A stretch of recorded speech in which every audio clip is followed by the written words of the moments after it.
This is meteorologist Mark Molnar. As always, I want to thank you for joining me for this edition of Weather Eastern and Hurricane Eastern. We're going to take a look and see if the tropics truly are dead, or is there another storm right around the corner.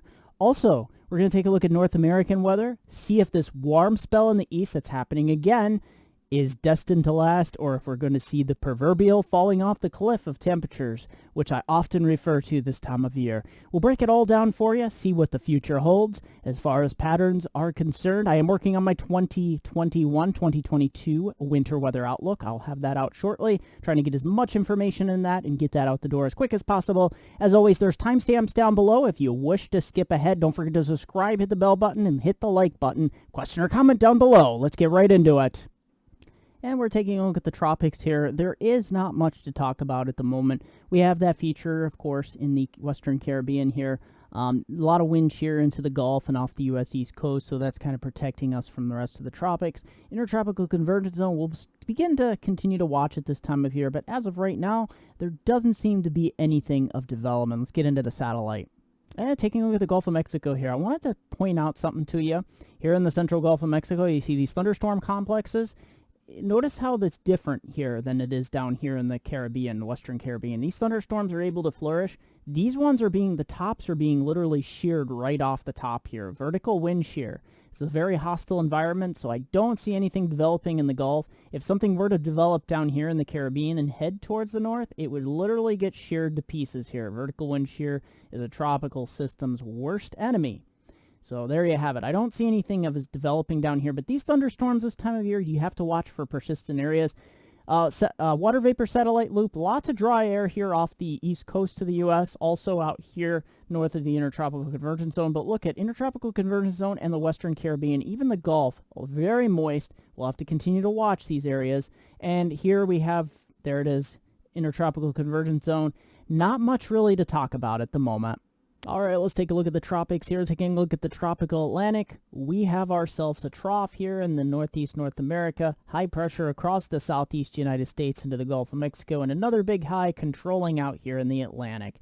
Let's put this into motion Wednesday into your Thursday. Not much to talk about. We do have that flare up here along the eastern Pacific. Could be our next named storm out in the eastern Pacific, and another system trying to flare up along the coast of South America, but definitely nothing to write home about.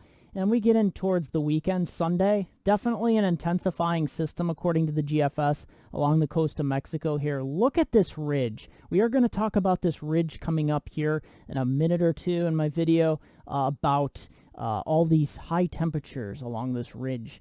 Very, very high temperature anomalies here, well above average. That trough really trying to kick into this ridge by about midday Monday. Not having much luck, though, here. And this is really interesting because then we start to have some sort of development, potential tropical development in the eastern Bahamas, eastern tip of Cuba, island of Hispaniola just north of here. See all this orangish yellow? This is verticity spinning up here and trying to close it off by Wednesday, late Tuesday, early Wednesday morning of October 27th. And high pressure really blocking here, keeping this system well protected to the northwest. This trough will be kicking off to the northeast, so it will not be able to spin this system towards the northeast. These systems tend to like to head towards other areas of low pressure where they act like magnets. And then you got this big trough. This is a very pronounced cold front heading all the way into the Gulf of Mexico, southward into Mexico itself. And look at that. Will it make it into this big blocking ridge? Let's put this into motion for late next week. This is getting pretty well where the margin of error is pretty high, but it's interesting to look at. Look at this. The cold front makes it into the eastern part of the United States, but pretty much forming a cutoff low. So the blocking pattern winning out here. Here is that system, potential tropical, and this could be a potential subtropical storm. And then look at that. They kind of dance around each other. Halloween, October 31st. We got a cutoff low, and then a subtropical system potentially, and a tropical system. All dancing around each other for days. Let's see if the CMC agrees. Pretty much everything in the same spot for your Wednesday heading on into Thursday.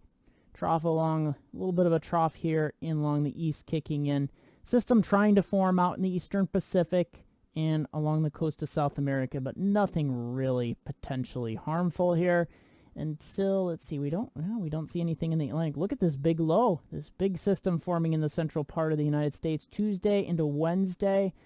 becoming pretty much a cutoff low here, very slow moving. Then we got that big sharp cold front heading across central North America, heading all the way down into the Gulf of Mexico. Will this be the big cold air player? I'll have that in a minute or two here. Becoming that cutoff low, but nothing forming out here in the tropics.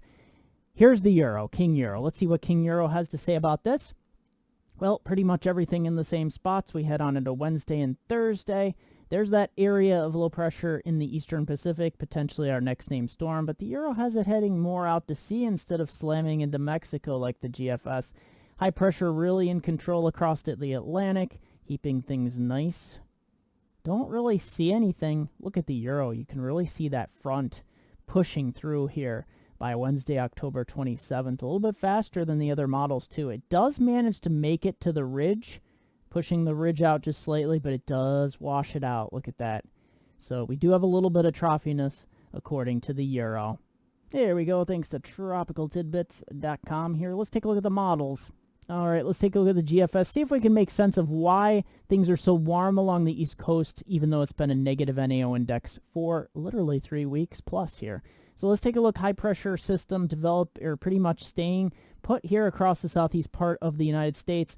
Trophiness a little bit, doesn't really have anywhere to go. High pressure blocking it off, classic NAO negative, and out west here, that trophiness. Let's kick this into motion throughout the week. See if we can make sense of this. We have that little system moving through the northeast, cooling things down a bit for your weekend. But look at this. Let's kick it towards the latter half of the weekend. This is what I really wanted to show you here. We get towards early Monday, Sunday into Monday, October 25th. Here we have that big ridge developing across the east. It's a real big blocky ridge type thing here where nothing really can go anywhere, and we have unseasonably warm temperatures anywhere from 10 to 15, as much as 20 degrees above average, especially into eastern Canada here, where it's been unseasonably warm. And then we have that big trough here across the west coast, really kicking in. That kicks the ridge up further here in the east, strengthening that 1031 millibar high here. Look at that. Classic big, huge trough out west, big, huge ridge in the east. We kick this in through the rest of next week. Let's see if that ridge can hold on. It is pretty stubborn here in the northeast, so any system that forms here along the east part of the United States will not be able to head northeastward. It will be blocked by this high pressure system to the northeast. And look at that. It really hangs tough, and another high pressure, another block seems to form. So you see these systems across the southeast, they particularly don't have anywhere to go. This is what we're going to be dealing with. This is what you have with the negative NAO index. You have this big blocky pattern. Ridge starting to develop, big strong ridge out west here. That usually means we'll get a big trough in the east. Let's put this into motion throughout. Let's go through Halloween here, October 31st. Don't really see anything. Although it is a little trophy here in the southeast, that's probably because of the cutoff low. Big ridge out west, and look at that. There's that blocking high across northeast North America, very signifying of the negative NAO index. Let's get into the CMC model, see if we have anything similar here. Pretty much everything in position here is the GFS. We head throughout the week. Let's see if we get towards the weekend. There's that little bit of a trophiness into the northeast for your Friday and Saturday, Sunday. There is what I was looking for. Sunday into Monday, that big ridge developing across the east part of the United States, keeping things unseasonably warm and drier for the most part. Big trough out west here, and we kick that ridge. Now, it does show the blocking ridge on the CMC a little bit more to the northeast than the GFS. So that is a change, and kind of a cutoff low here. These low pressure systems, as I said, along the east coast, they really won't have anywhere to go. They'll meander for days. They'll retrograde at times back towards the coastline, and let's head towards Halloween here. Yeah, that big blocking high and a lot of cutoff lows here across the southeast. There's that ridge trying to form out west here as we get towards Halloween. Let's get into the Euro model, King Euro. Let's see what King Euro has to say about it. Trough off the west coast. There's that ridge back east. Let's put this into motion throughout the week. Don't have as many time stamp points here with the Euro, but you get the idea. There's that ridge developing along the east part of North America. And look at that. We really sock it in here. Tuesday, October 26th. really keeping it well above average here in the east. That ridge trying to develop here in the desert southwest for your Wednesday. Let's head it throughout the week. And there you have it. The Euro doesn't really hold on to as much of a blocking ridge up here in northeast North America. It'll be interesting to see how things play out. The Euro is a little bit more pessimistic when it comes to the overall pattern breaking down here into more of a cooler type pattern. All right, so let's take a look at the temperature anomalies. We'll take a look at the GFS real quick here. We're starting off. Let's not look at the early mornings because there's more variability in temperatures. Let's look at later in the day. Take a look at that. Pretty much anywhere from 5 to as much as 15 degrees above average here from the Mississippi River Valley on eastward. We put this into motion, really remaining quite cold here in the central part of the U.S. as that trough kicks in. Let's make sure we get to the afternoon aspects. Really warm in the east on Friday. Even some warmer temperatures out west here as that trough kicks in. But look at this. By the weekend, we actually get a little bit below average here in the Great Lakes and into parts of the Northeast. And we put this into motion. That's not going to last, though, because watch later Sunday. We're still a little bit cold here, but look at this big building heat here just east of the low-pressure system that's starting to form east of the Rockies. That really gets entrained up. It's interesting, we're still a little bit below average here despite the ridge developing back east. But remember, temperatures are a little delayed at warming up. But look at that. Temperatures 12 to as much as 20 degrees above average here in the Midwest and parts of eastern Canada here. And we put this into motion for your Wednesday and Thursday, October 28th. Look at that. Very, very, very warm here for your Thursday and into your Friday, October 29th. And taking a look at John, I forgot to show your photo back on September 26th. Of this year. Nice weather in Long Beach, California. Look at that beautiful shot of the surf and the ocean coming on in. Nice capture there, John. And you did send another photo in here, taking a look at here in New York State. Sunny and warm, West Beckham Street, New Huddersfield, New York, October 12th last week. Look at that beautiful sunshine across the area. Nice clear skies. Get out there and enjoy the drive. Thanks, John. And briefly taking a look at the precipitation outlook, you can see most of the inclement bad weather is going to be along the west coast. Back east here, it's interesting, at least through Monday, October 25th, we don't see too much, just mainly in the Great Lakes northeast with a little bit of that trough kicking through, anywhere from a tenth to a quarter of an inch. And then here along the Gulf Coast, we get a little bit of tropical moisture into eastern Louisiana through the panhandle of Florida here. But it's out west. We're really going to see the valley rain, even some mountain snow developing. And taking a look at the upper level weather pattern here, we'll just briefly touch on this because I showed you very, very comprehensively in the models. You take a look at the jet stream riding into the west coast here, keeping things stormy in the Pacific Northwest. And then you get that trough here across the central part of the U.S., kicking another little ridge here across the eastern part of the country. So we'll keep with this warmer than average pattern here in the east and colder and stormier out west. All right, we're taking a look at the northeast here for your Wednesday, looking pretty stellar across the area. 69 in Binghamton, 70 in Scranton, Albany, and 75 in Harrisburg, 76 in Atlantic City. We do have that backdoor cold front here in New England, keeping it 57 in Bangor and 62 in Portland, but that's still well above average for this time of year. And showers will be heading their way across the Erie and Lake Ontario Lake Plains here. Only a 20 to 30% chance, less than a tenth of an inch, or possibly less. 72 near Erie and Pittsburgh. Get out there and enjoy that weather. And here we are across the southeast for your Wednesday. High pressure pretty much in control here across the Carolinas and stretching across much of the southeast. We do have a chance of a stray shower or thunder shower across places like New Orleans, west of Panama City, Birmingham, Nashville. Only a 20 to 30% chance, a tenth of an inch to maybe up to a quarter inch in some of those heavier gully washers. But for the most part, look at that even dry places like Houston, Tampa, Charleston, Raleigh, and Norfolk. And here we go, Thursday across the northeast. A little bit more unsettled for your Thursday. That stationary front kind of sinking a little bit to the south across the Adirondacks, the White Mountains, the Berkshire Mountains here. and we'll see some showers and thunderstorms developing along it. It's not going to be an all-day washout, but there'll be more clouds than sun about in these areas, especially in the darker green shading. Nothing severe, though, to worry about, but we'll have showers scattered about the rest of the northeast as well, maybe a rumble of thunder. Temperatures heading up towards mostly the upper 60s and right around 70 degrees. So the darker green areas, we could see upwards of a half an inch, but most areas in the lighter to medium green will see anywhere from a tenth to a quarter inch or less. And here we go, Thursday for your southeast. The cold front moving across the Mississippi River Valley. Only a slight chance of showers and thunderstorms from places like Nashville, Birmingham, Atlanta.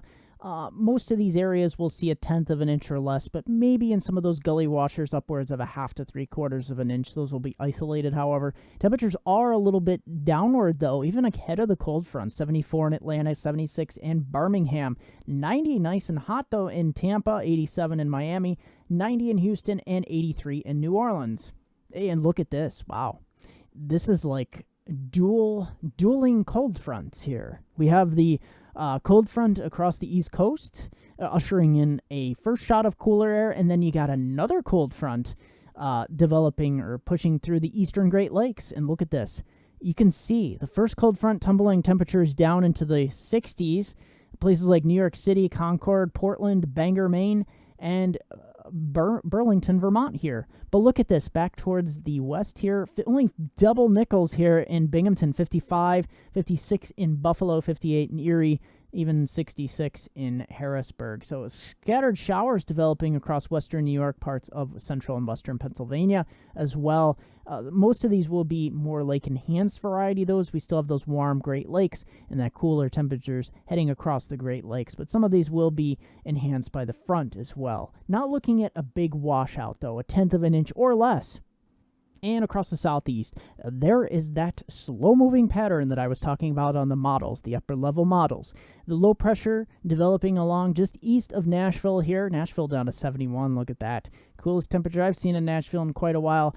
The front making it all the way to the Gulf Coast, just north of New Orleans and Houston. Still hot as a firecracker in Houston at 89, also 89 in Tampa, but only 74 in Atlanta, 76 in Raleigh. A chance of scattered showers and thunderstorms in the lighter green shading here, a tenth of an inch or less, but in those normally areas where they pop up some of those heavier gully washers, we could get upwards of 3/4 of an inch potentially. But look at this, you really can't complain. There's nothing severe about this cold front, so that's good. It's a more of a quiet cold front as it tiptoes through.